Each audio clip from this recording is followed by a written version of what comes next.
Compass Mining is your trusted partner in Bitcoin mining. Whether you're investing in one machine or thousands, our customizable solutions are tailored to meet your needs.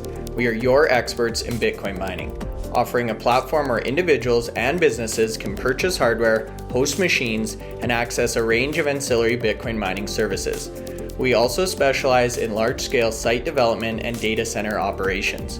Discover more at compassmining.io and see how we can power your success today. Hey miners, welcome back to the channel McNallie Money, the official home of power mining analysis. Well, here we have it, Friday morning. We've made it through another trading week. The Bitcoin mining stocks are off to a great start this morning. Green shoots across the board with Bitdeer once again leading the charge, up nearly 20% on the session. Now, in addition to the mid-morning market update, we're also going to be covering production reports from Digital, IREN, and HODL, so we've got a lot to go through. Before we get into it, smash the like button, you guys. Big help to myself and the channel. Anthony loves it. If you're not already subscribed, McNallie Money, feel free to join and let us know in the comments section below if you're currently holding shares of Bitdeer, if you managed to catch this trade, and your outlook on the final few weeks of 2024 in terms of Bitcoin price. Now, with that being said, let's get into today's video.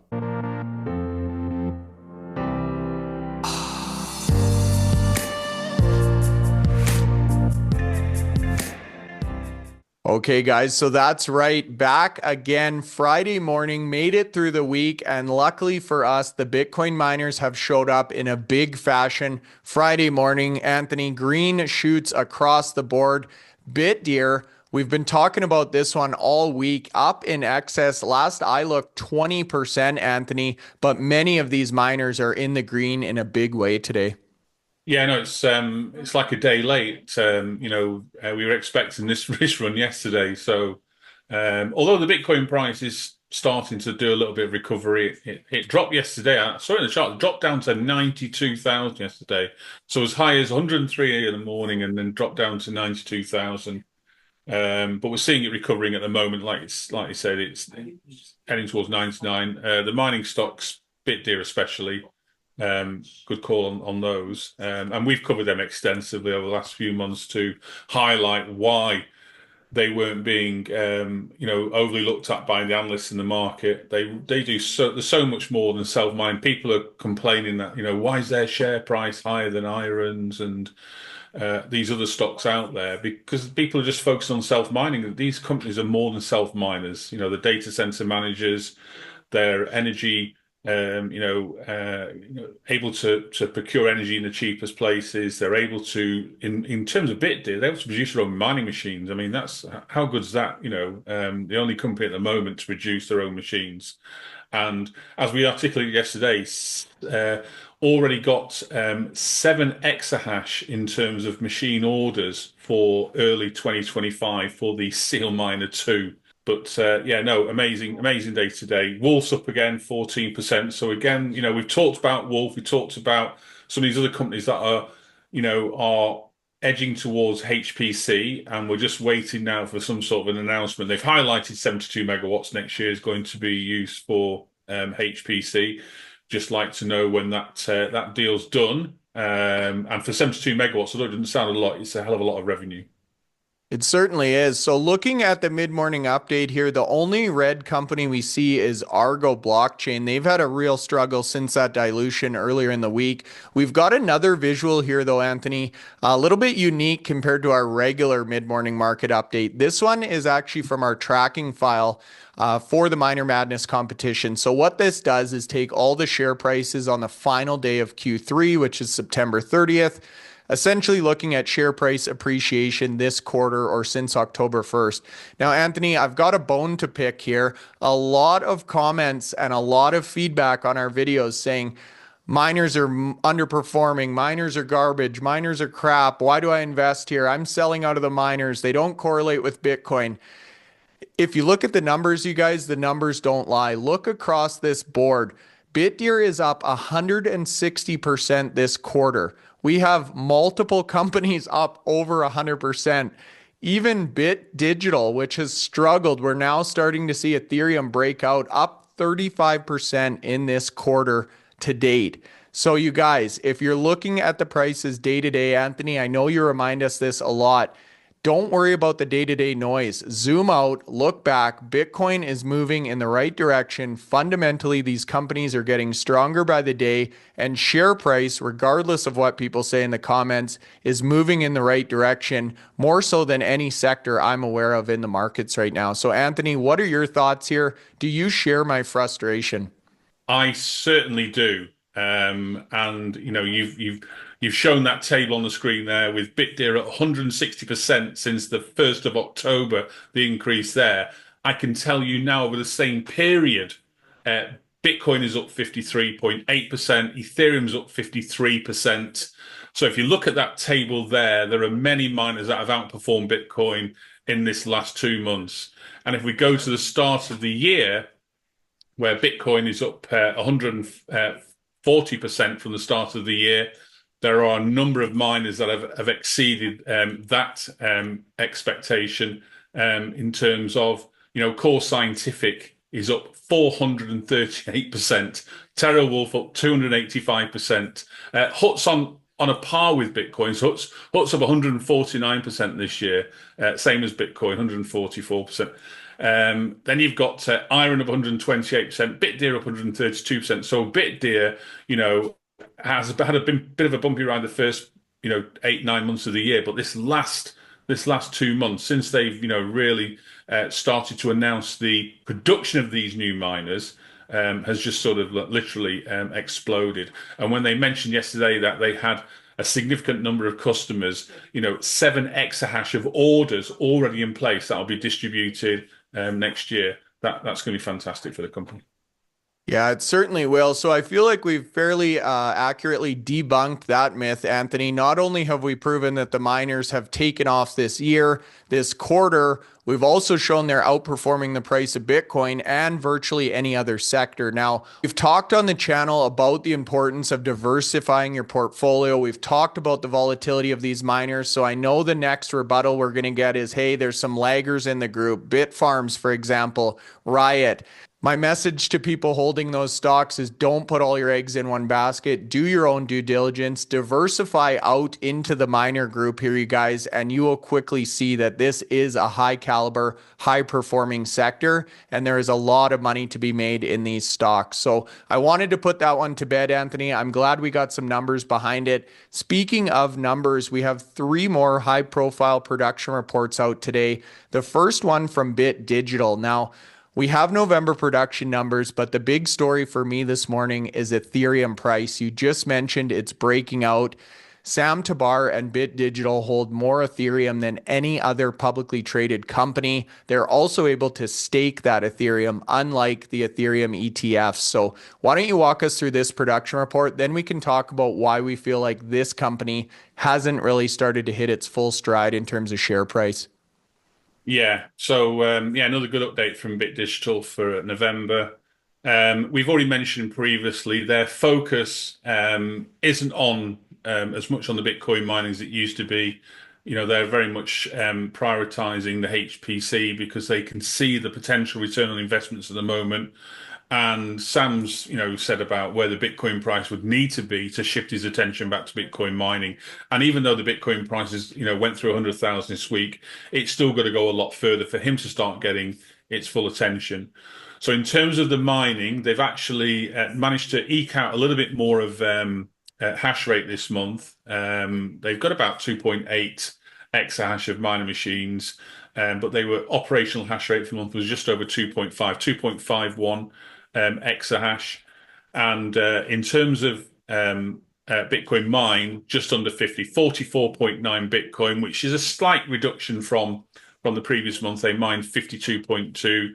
And bear in mind, we talked about the fact that November's a day short in terms of mining, so that would account for some of that, and also the difficulty impact. So pretty much, on a par there. No big changes in miner efficiency or machines added. Just eked out a little bit more. We're talking fractions of an exahash increase on the previous month.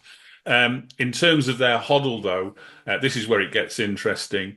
They've got 813 Bitcoin and 27,563 Ethereum, which, as you rightly said, went through the 4,000 barrier today.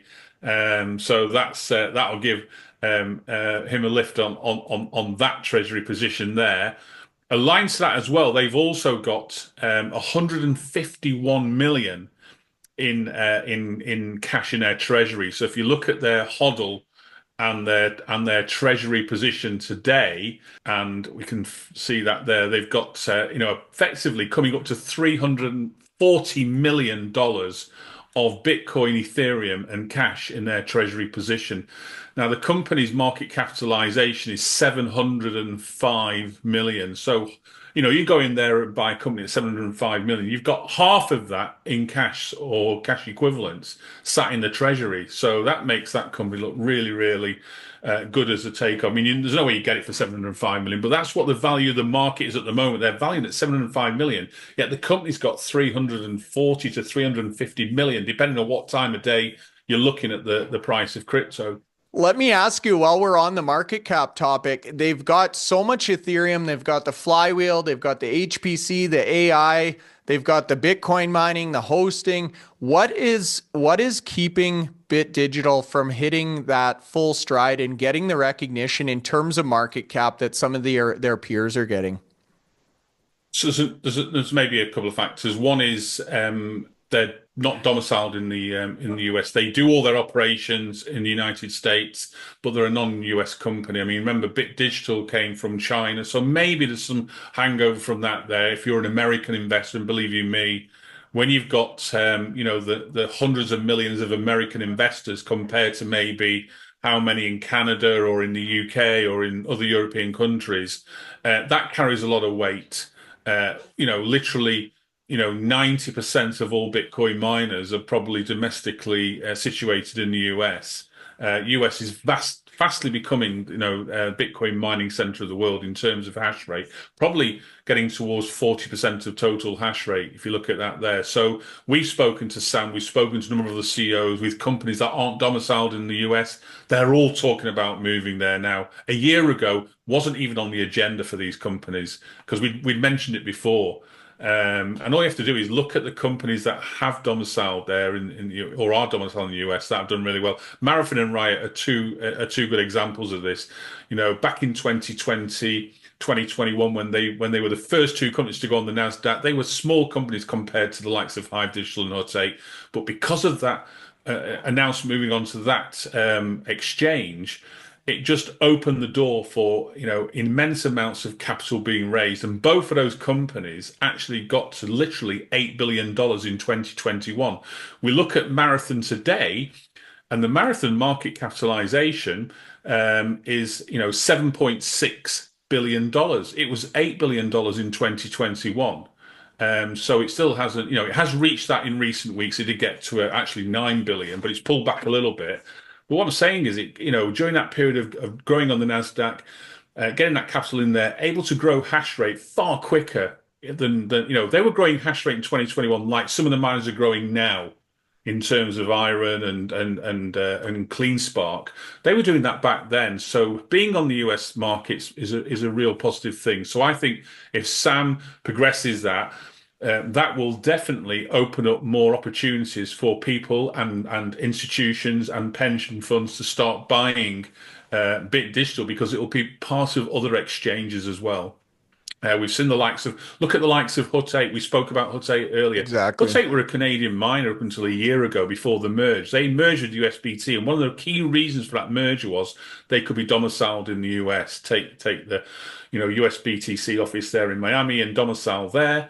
And we've just spoke about their share price increasing by 140% since the start of the year, 148% since the start of the year. So that's, there are some reasons there. Also, I mean, they haven't focused on the Bitcoin mining. So in the Bitcoin mining sector, people are always interested in the market likes hash rate. We saw what happened to IREN when they announced going to 30 exahash back in July.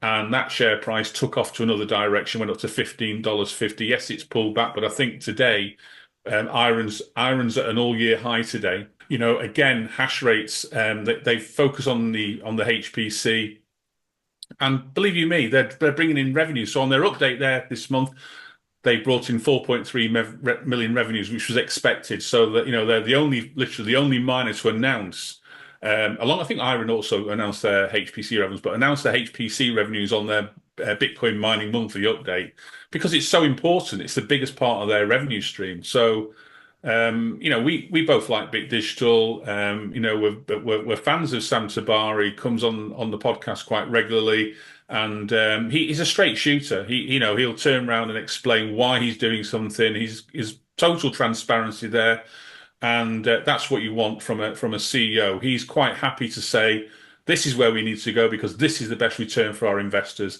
and hopefully that'll continue.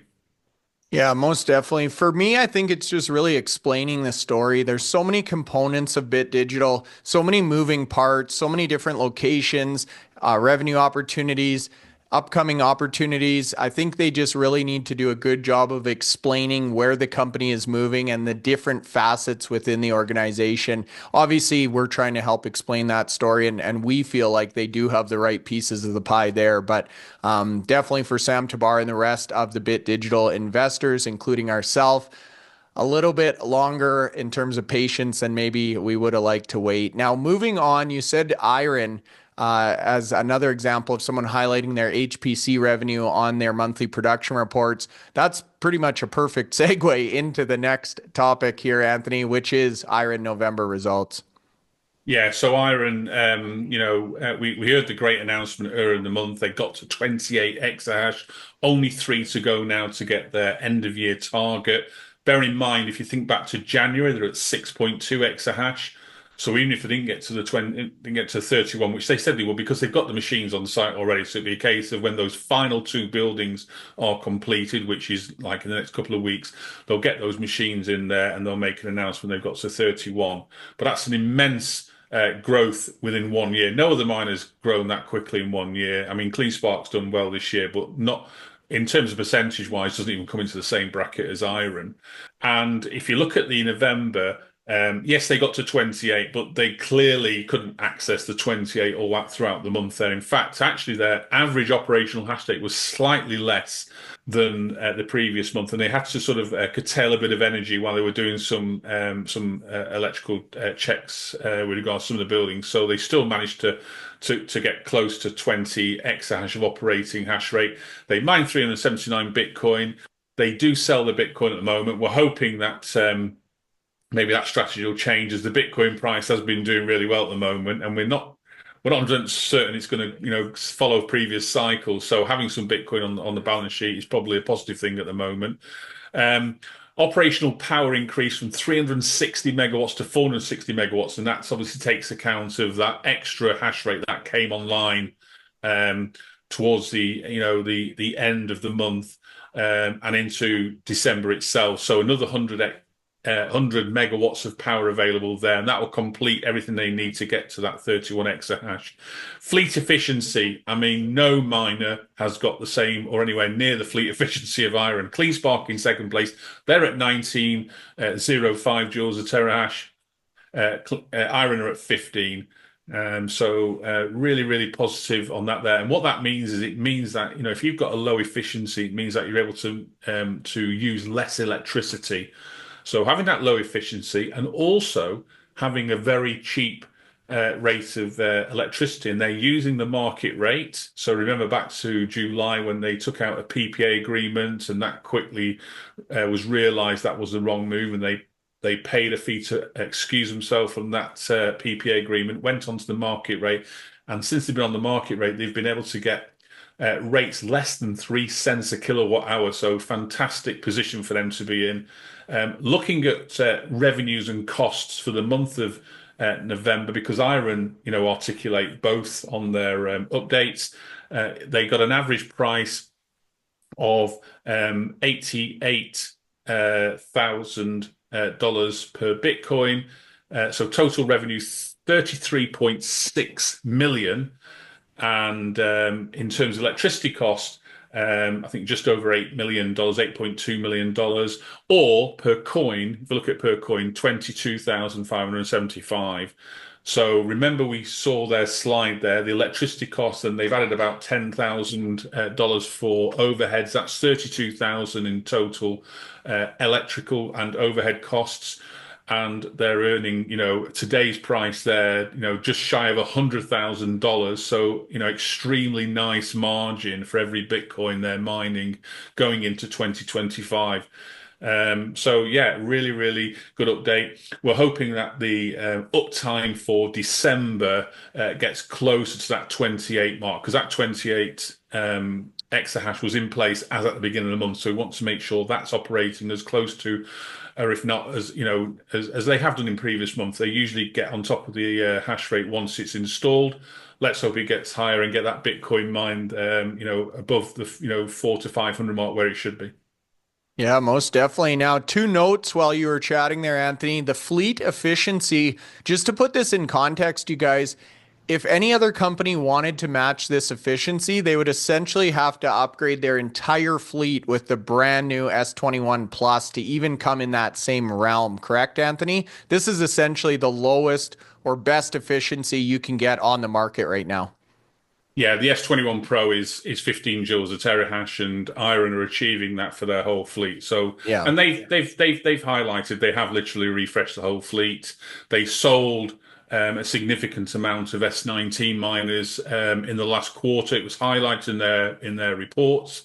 So go and have a look at the reports there. All the information's in these reports. When they put out Yeah. quarter reports, all the secret stuff's in there. There's no, they have to be transparent in them reports there. The only thing is, it's sometimes they're quite long. I mean, I looked at Marathon and Riot. It's normally about 150 to 200 pages long. So be prepared to have a few nights of reading them before you go to bed. Yeah, lots and lots of good information in those reports. Compass Mining makes Bitcoin mining accessible to everyone. Start mining in as little as 48 hours with our turnkey hardware, online and mining directly to your Bitcoin wallet within 2 business days. Find out more at compassmining.io and get started now. Yeah, I joked yesterday, Anthony. That's why we keep you around to read those reports. Now, where I was going with this one is depreciation. So, IREN was able to upgrade their entire fleet almost at an advantage because they grew so fast. They didn't have existing exahash that they had to replace. Therefore, they didn't have to wait till those machines were depreciated or take a haircut on them. So, I just wanted to get your quick thoughts there, Anthony. Would it be even possible, or how difficult would it be for other miners to do this that have existing fleets in excess of 10, 20 exahash? Can you talk to us a little bit just about how that would work in terms of depreciation if other companies wanted to even do this? You raise a point there. Depreciation it's a true cost. So depreciation captures the valuation of the machine reducing over a period of time. So, if you buy a machine for say $10,000 and you say it has a life of say 5 years, then every year you apply a cost of $2,000 in your accounts to apply for depreciation to bring that value down to zero after 5 years. Some companies were using 5 years a few years ago. Now most companies are using a far shorter period than that, and some are using 2 or 3 years now. So the depreciation costs have been extremely high for a number of miners. During those Q3 results there, we saw that. In terms of trying to raise the money to buy new machines, and bear in mind, IREN sold those S19s for, I think they were sold in the region of something like $200 per machine for S19s. Now, that sounds lower than what you can buy at the moment. So maybe it was because there was a whole batch. I mean, I think we're talking over 40,000 machines were sold. So I suppose if somebody comes in and takes the whole 40,000, they maybe get a discount price there. But I looked at going online and trying to buy an S19, and I was getting $1,000. So maybe I should give Dan a ring and try to buy a few of him before he sold the rest. But the issue is two things. One, you've got to be able to raise money, and what IREN have done and CleanSpark have done fantastically over the last sort of 18 months, 2 years, is they've used their ATMs effectively like an ATM. They've just been raising capital extremely quickly. I mean, CleanSpark sold in the last 3 months, just the last 3 months, 42 million shares. If you talk about where they were from their previous earnings, they were at 250 million. Their current earnings 3 months later, they're at 292 million. That's 42 million shares. Probably an average price, maybe around $9 or $10 a share. That's for over $400 million dollars of capital to then go out and maybe buy mining machines. IREN have done the same this year. IREN raised 500 million, I think, 2 months of the year earlier this year. And they've had an ATM that they can utilize all the way through. So they've been using the ATM. Now they're moving into like the convertible bonds and looking at other ways to finance things there. But they'll have raised a significant amount of money over their period to buy these new machines and replace, the less efficient miners. Now, these miners, when we're saying less efficient, there'll be miners that are quite efficient in other companies. I mean, they weren't old miners. It's just that they've gone out and just bought the latest S21, T21 miners across the Gotcha. whole fleet. So that's the issue there. And if you look at a lot of the other companies, they just haven't got the capital to do it. So Hive have been this year, they've been doing their fleet replacements on a piecemeal by piecemeal. They'll buy 1,000 machines, 1,500 machines, maybe 2,000 machines, smaller batches like that, but they haven't been hitting an ATM like IREN and CleanSpark. So you've got to remember, and also nobody sat down and worked out what the return is on them using that ATM. So when you're selling shares and you're bringing in maybe say $1 billion of capital or more a year, and you're buying machines, is that being factored in? Because a lot of people, a lot of analysts out there, even the companies, all they talk about is the cash costs. Well, the cash cost is the cash cost to buy those machines in the first place.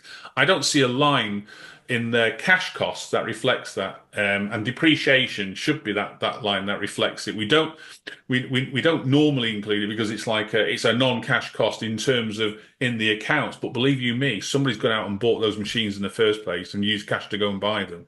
So there is a cash element that we should be factoring in to determine when these companies buy these amounts of machines, are they doing it, in a sort of like a beneficial way to shareholders to drive shareholder return, and time will tell.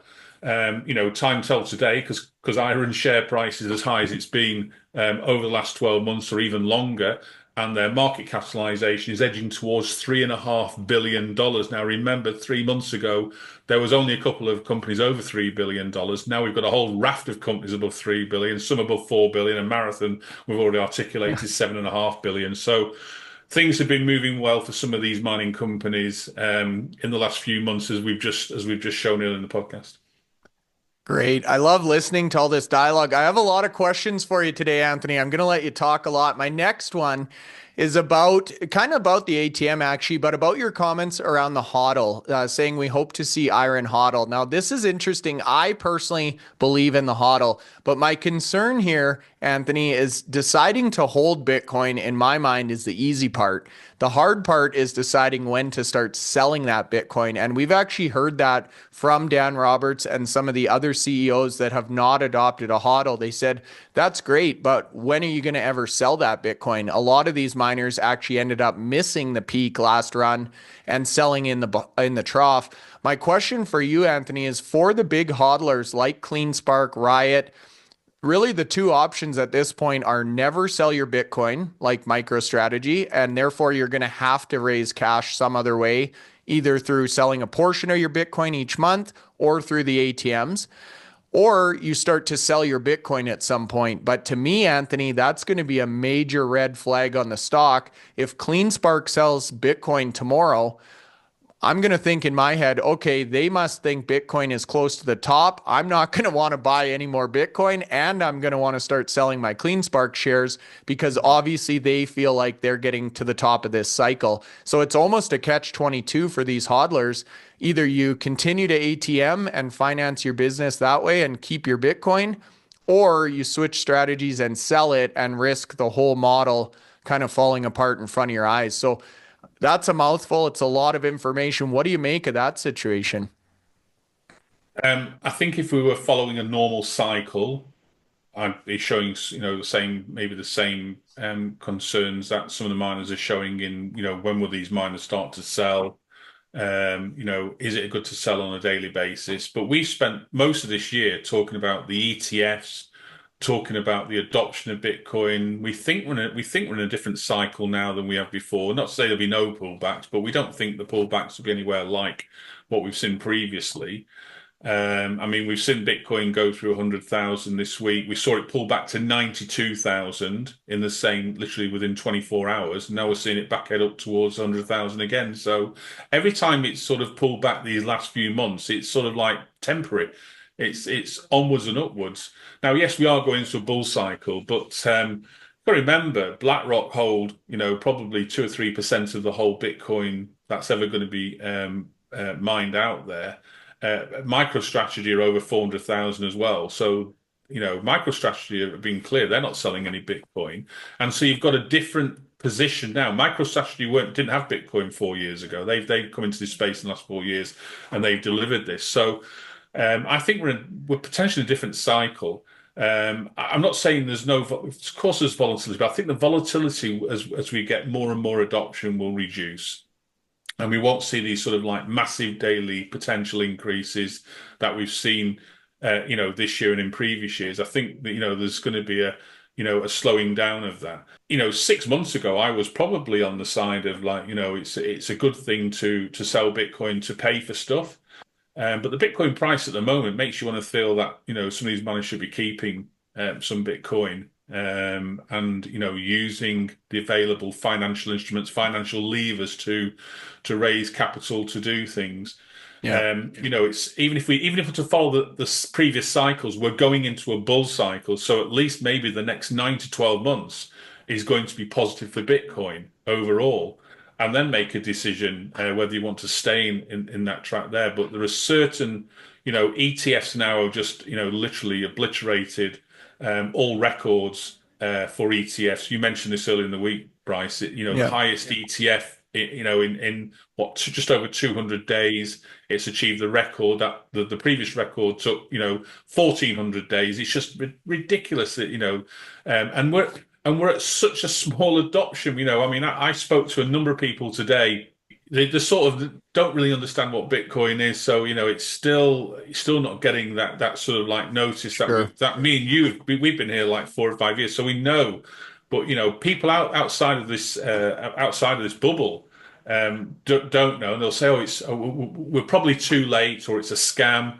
Well, they'll be saying too late when it gets to $1 million, from 100,000. So I don't know. IREN got it right.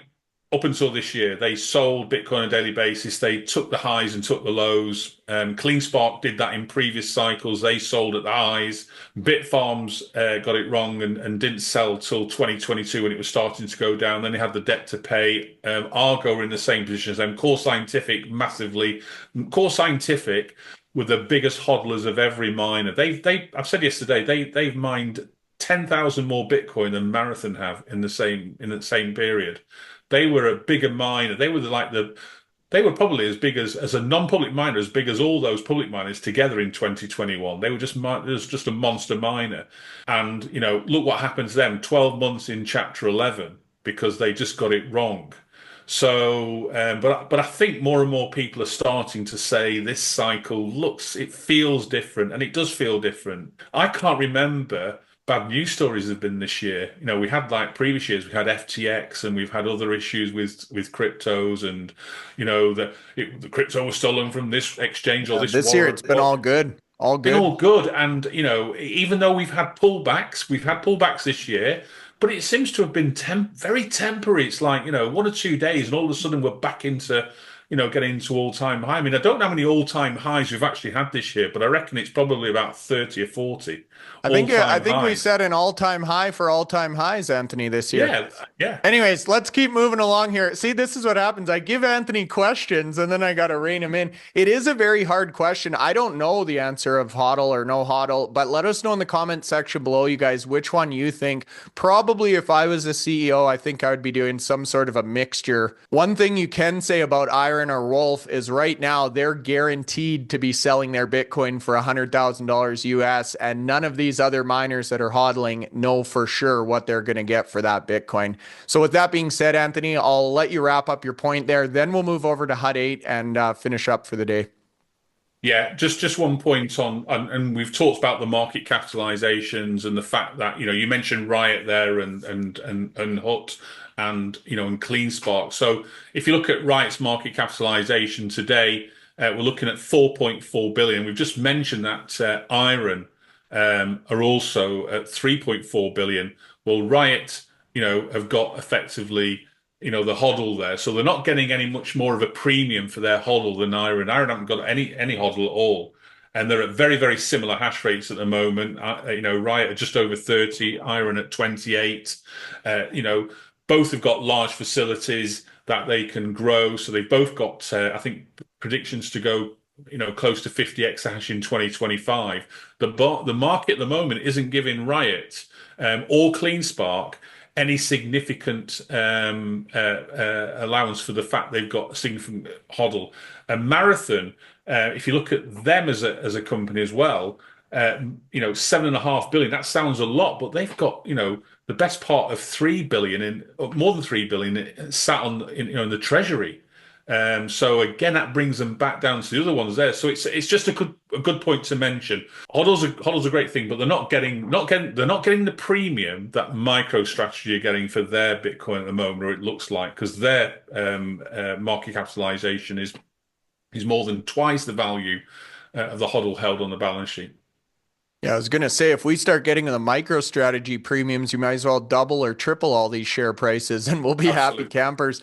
And speaking of pure play strategy, that's actually where a lot of our trades have focused this week. So we've launched a new members only video. It's once a week, you guys. It's a short, condensed, 10-minute, action-packed, focused on our personal trades for the week. So Anthony and I actually go in, we show you on the screen what we bought, what we sold. We explain why we did that. And for me, I know personally, my big thesis right now is moving into these large US-based companies with a HODL, growing that exahash and the ability to deliver on these targets. So if you're interested in kind of that curated white glove service, feel free to become a member. We've got 9 in the group right now. A great video series that we just kicked off last week.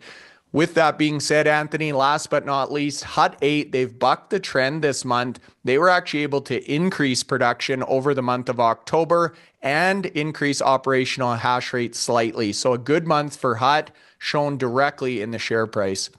Yeah, absolutely. And when you say, we're talking a very, very small increase in hash rate. So they grew their self-mining hash rate from 4.7 to 4.8, about 2%. But the Bitcoin mined, has started to certainly get back to where it needs to get back to, because, in terms of this year, Hut have probably been close to the bottom of the tables on a monthly basis than the top of the tables. This month, we'll see them certainly, I'm going to say now, probably top 3 in terms of production by exahash. So a real vast improvement there. 94 Bitcoin. Again, don't associate Hut with a self-mining company anymore. They were a self-mining company back in the days when it was Hut 8 and based in Canada. Now they're USBTC merged together. The new Hut is more than just a self-miner. They're management services. They host. They're growing sites ready for HPC. And when we had Sue on the podcast recently, she was able to say that 430 megawatts has been now set aside for an imminent client. And so when that news hits again, obviously the share price is taking some of that at the moment. So, their share price has been rocking the last 2 months since they've started to talk more and more about HPC than Bitcoin mining. So, real positive news story there. But self-mining, we cover self-mining in terms of the operational updates. That's a smaller part of the business. So as I say, 4.8 exahash. Now they have said they've got an option to build that self-mining to 25 exahash by halfway through 2025. So literally the next 7 months, they have an option to purchase a lot of machines through Bitmain, machines that will be made specifically for Hut, specifically for the environment for Hut. Once they make that decision to pull that lever, I'm sure that will also, give the share price a bit of potential. They've got some big announcements to come out. Can't wait to get Asher on the podcast again. his school report's getting better and better each day, actually, since he said, "Judge me after Q3." Well, we're after Q3 now, and we've been talking about 140% increase in the share price this year. Thank you, Asher. No kidding. He was on the top 30 under 30 list, I know, in his career as well. And I definitely am learning quickly why that is. So well done, Asher, Sue, and the rest of the HUD8 team.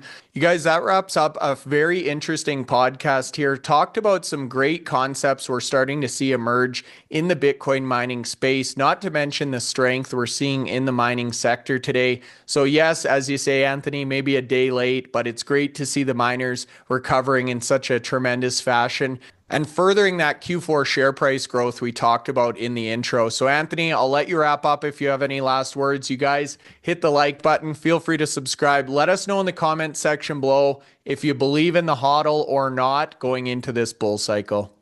Yeah, no, it's a great day for the mining stocks today. A lot of green out there, and looking at live charts now, Bitdeer still 23% high, 51% up in the last 5 days, 145% up in the last month, and we've already said I think 160% up in the last 2 months. So it's been a great month for Bitdeer. Can't wait to see those seal miners in operation. They're going to bring on about 3 exahash into their sites before the end of the year.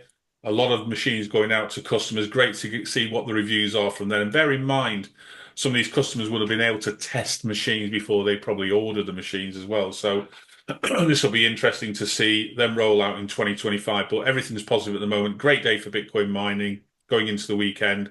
Let's see the Bitcoin price get through to 100,000 again. It's just hovering about $500, $600 below that. But yeah, have a great weekend, everyone.